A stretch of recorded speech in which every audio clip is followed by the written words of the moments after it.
My Captain, vamos já com os melhores momentos? Vamos lá então, vamos para a Vila Belmiro, a vila mais famosa do mundo, onde o Santos acabou de vencer e convencer, né? Bateu o Corinthians por 3-1, fazendo gol aí com Zé Rafael logo no início da partida, aos 4 minutos.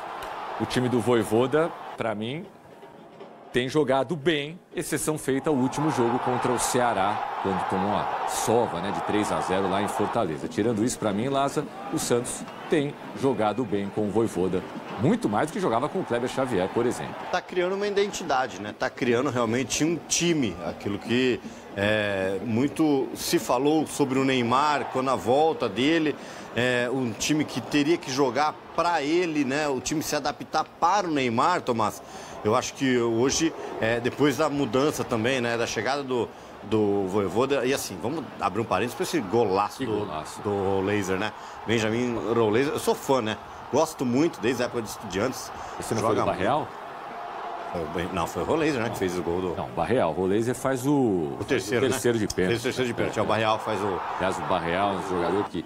A primeira vez que me chamou mais atenção foi na primeira rodada desse Campeonato Brasileiro contra o Vasco da Gama, um jogo que o Santos perde de virada e não joga mal. E o Barreal ali já começava a fazer, para mim, um bom campeonato. Acho que o Barreal tem feito um bom campeonato. E aí, com a ajuda do VAR, o árbitro vai marcar o pênalti, né? E o pênalti, claro, né? O pênalti indiscutível, que o Breno Bidon agarra ali a perna do Zé Rafael, né? Pênalti tosco, né? Tolo. Porque, assim, né? Um pênalti que era totalmente evitável. Claro. Mas ali o Breno Bidon agarrou a perna do Zé Rafael. Aí o Benjamin Rollaser, né? Coloca a bola no fundo da rede. O 3-0 ficou difícil para o Corinthians buscar. Mas eu concordo com você. Eu falei da substituição que eu não gostei, né? Da saída do Guinegão para a entrada do André. Porque era um Corinthians que precisava atacar, Tomás, principalmente no segundo tempo, né? Então, a gente está vendo o gol também aí do Ranieri, que subiu livre, né? De cabeça para descontar o gol para o Corinthians. Mas eu entendo que o Corinthians muito apático no primeiro tempo, obviamente por conta dos desfalques, né? Depois entra o Garro, depois entra o Memphis, então consegue o Corinthians ter uma noção do que estava vindo pela frente, mas o Santos muito superior e fez o resultado praticamente no primeiro tempo. Com o Kaique e o André Luiz, a gente pode dizer que o jogo foi 1-1. E já com o Rodrigo Garro e o Memphis Depay, o jogo foi 0-0. Eu estou falando isso para destacar como o Corinthians hoje esteve bastante desfalcado, né? Jogaram de titular mesmo, a gente pode dizer o Mateuzinho, o Ranieri, o Gustavo Henrique e o Yuri Alberto, né? São 4 titulares. Alguém vai falar, mas o Breno Bidon é titular. Na formação clássica, clássica é exagero, né? Mas a formação do título paulista não tinha o Bidon, né? Eram 3 volantes, né? O Ranieri, o Martínez, o Carrillo e aí sim o Garro com o Yuri Alberto e o glorioso Memphis Depay, que hoje entrou e não resolveu nada no ataque. Então hoje o Corinthians com 7 reservas, o Santos sem o Neymar, o Santos com um ou outro problema também, mas acho que um time hoje mais entrosado, né? E com, não sei, de repente essa formação, Lázaro, você pode avaliar, do meio para frente, pode ser a formação titular daqui até o final do campeonato. Resta saber quando o Neymar vai voltar, mas João Schmidt e Zé Rafael têm sido os volantes e têm jogado bem. Álvaro Barreal e Guilherme, mais abertos. Rollaser, que estava devendo uma boa exibição. E hoje conseguiu, né? Hoje conseguiu jogar bem. E o Lautaro Dias, que tem feito, na minha avaliação, bons jogos, e que é muito mais jogador que o Tiquinho, na minha avaliação, ou está sendo, né, mais jogador que o Tiquinho que hoje não pôde jogar, era um dos problemas do Vojvoda. Eu acho que esse é o Santos ideal. É o Santos ideal. É o Santos ideal, mas assim, é óbvio que se o Neymar conseguir voltar 100%, alguém vai para o banco de reservas aí. Claro, sem dúvida. Agora, assim, a gente tem que ver também, né? O Lautaro fez um jogo ok, mas é um time que consegue se complementar. Eu acho que a função e a posição do Tiquinho, que ele é aquele jogador mais centralizado, jogador de área, Tomás, que acaba não saindo tanto. Quando você tem um Tiquinho dentro da grande área para fazer um pivô ali, para distribuir o passe, é diferente de você ter um Lautaro que consegue espaçar o gramado, espaçar ali a região da grande área. O Guilherme entrando por um lado, o Lautaro vindo pelo outro, e aí você vai ter tanto o Barreal quanto o Rollaser chegando por trás. Isso dá uma amplitude no campo que quando você tem o Tiquinho, né, na equipe, acaba não sendo esse esquema. Você tem um jogador de área, um jogador de referência, que você ali, né, necessariamente, ou você vai chuveirar uma bola ou outra dentro da grande área, ou você vai utilizar ele de pivô para fazer essa distribuição. Agora, hoje, bom jogo também do Igor Vinícius e do Escobar, né? Os dois laterais apoiando o tempo todo, os dois laterais chegando para cruzar a linha de fundo. Isso era algo que a gente, no começo do ano, não via tanto o Santos do Kleber Xavier. Por quê? Porque ele ocupava essa área do campo mais com os alas, mais com os pontas, porque quando você tem uma formação diferente e quando você tem um Tiquinho, você precisa ter esses jogadores que vão dar essa amplitude. Quando você joga, né, mais fechado, mais compacto, mais com esses jogadores que podem abrir ali a lateral da grande área, como o Guilherme fez com o Lautaro, você tem essa liberdade dos laterais chegarem pelo lado do campo. Então, acho que hoje também o Santos consegue montar um esquema diferente com peças do que já estavam no seu elenco. Acho que crédito para o Vojvoda nessa. Muito bem, Laz. Agora, sendo práticos aqui em relação à matemática, você que era nota 10 nas provas de matemática na escola, lá em Ribeirão Preto, Santos, ele fica 2 pontos atrás do Corinthians, com um jogo a menos. Ou seja, o Santos passa o Corinthians em pontos perdidos. Aliás, nesse momento, em pontos perdidos, o Corinthians só é melhor do que os 4 times que estão no Z4. Mas, claro, times que estão atrás dele vão ter que ganhar esses jogos para passarem o Corinthians. Santos pega o Palmeiras. Santos pega o Palmeiras, né? O Inter está atrás, o Atlético Mineiro momentaneamente atrás dos critérios de desempate, mas vai ficar com um jogo a menos também. Já a produção confirma para a gente, o Vitorino confirma o final do jogo lá em Belo Horizonte. Esse jogo não acaba nunca, Atlético e Cruzeiro. O Sport acabou tem o Flamengo. 12 minutos de acréscimo, então o Atlético continua atrás do Corinthians nos critérios de desempate, com a mesma pontuação, mas em pontos perdidos está na frente. Mas tudo isso para perguntar para você. Santos com 31 e Corinthians com 33.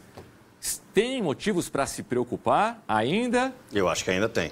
A gente está falando da 28ª rodada hoje, né? Encerra amanhã. Faltam 9 jogos agora. Né? Pela minha matemática aqui, faltam pro campeonato, não. Na teoria. Não, 10. Na sua matemática está errada. Está errada? Mais 10 jogos. Mas sempre tem um jogo a menos, não? Não, o Corinthians está com 28 jogos, até 38 são 10 lá. São 10, está certo. E o Santos vai fazer mais 11. Então são 10... Vamos dizer que se o Corinthians empatar os 10 jogos, ele vai a 43. Então vai ficar complicado. Eu acho assim, esse ano acho que 43 vai dar. Exatamente isso. Eu acho que Vitória, Fortaleza não vão ter perna para chegar aos 45. Mas amanhã é o jogo-chave para o Vitória, né? Se ganha o Bavi, a gente muda o discurso. Exatamente. Se perde, a gente continua pessimista. Não, e aquilo que a gente falou na abertura do programa. A derrota do Internacional hoje pode ser muito sentida, porque agora o Santos está a 1 ponto do Inter e o Santos é esse primeiro time fora.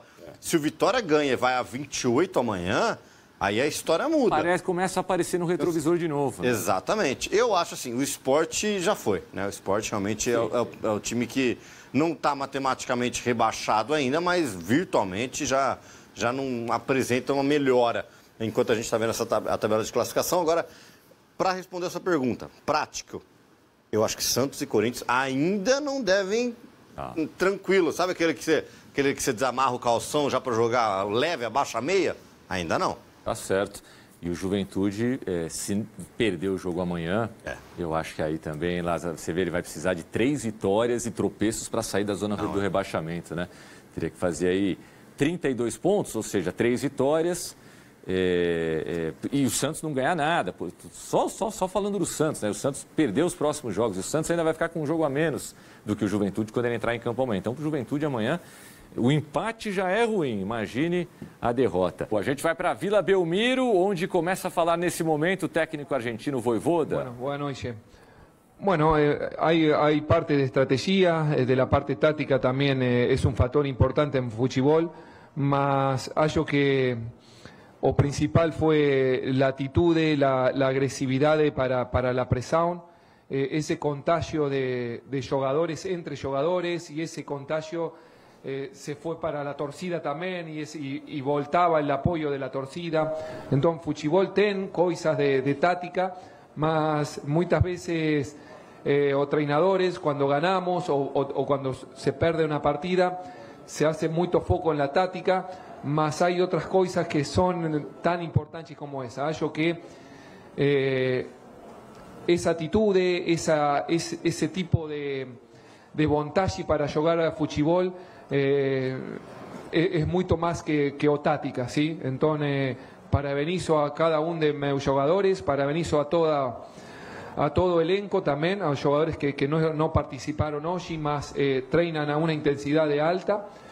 E também estou muito agradecido, sou muito grato também com a torcida, porque bueno, quando o recibimento hoje foi muito bom,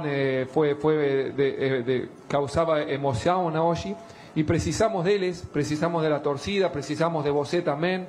Você querem ao Santos, você hace muito que estão com o time, então en los momentos difíciles y como bueno, estamos en un momento difícil, ¿sí? Y ese apoyo lo vamos a continuar necesitando, ¿sí? Muito bem, tá aí Modesto Vojvoda falando que tem um pouquinho de estratégia, mas que hoje foi muito mais o que os jogadores fizeram dentro de campo, o improviso, a raça, a vontade, a determinação, que foram fundamentais aí para essa vitória importantíssima do Santos. Uma derrota hoje teria sido trágica para a equipe da Vila Belmiro. Com a vitória, o Santos dá uma boa respirada e ainda mantém o Corinthians nessa briga, né? Uma equipe a mais que está nessa briga dos desesperados, né? Corinthians e Santos quase sempre brigando para não cair. O Santos, nem lembro a última vez que não brigou para não cair. E ano passado jogou Série B, né? Não, mas estou esquecendo a Série B, né? E caiu, né, no ano retrasado. E o Corinthians vai para o seu terceiro ano em que ele provavelmente vai passar ali a 31ª rodada ainda olhando com desespero. O ano passado teve aquelas 9 vitórias seguidas. Acho que a partir da 33ª, 34ª rodada o corintiano já não estava mais preocupado. Mas no ano retrasado foi até a 36ª, né? Foi até a vitória contra o Vasco da Gama fora de casa.